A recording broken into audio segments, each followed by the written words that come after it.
আল্লাহর প্রতি ঈমান বলতে কি বোঝায় তোমরা কি জানো?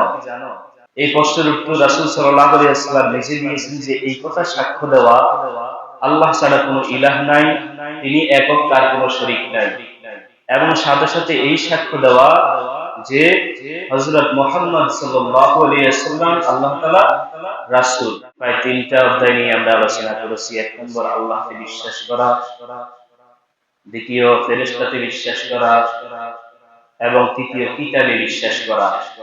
আজকে আমরা আলোচনা করতে চাই রিসালাতুল ঈমান, অর্থাৎ ঈমানের চতুর্থ রকম নবীগণের প্রতি বিশ্বাস করা।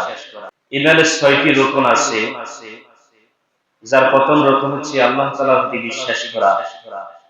এরপর অন্য হাদিসে রাসূলুল্লাহ সাল্লাল্লাহু আলাইহি ওয়াসাল্লাম বলেছেন ইসলামের ৫টি রকম আছে, যার মধ্যে এক নম্বর রকম হচ্ছে এই সাক্ষ্য দেওয়া আল্লাহ ছাড়া কোনো ইলাহ নেই এবং মুহাম্মদ সাল্লাল্লাহু আলাইহি ওয়াসাল্লাম আল্লাহ তাআলার বান্দা এবং তার রাসূল।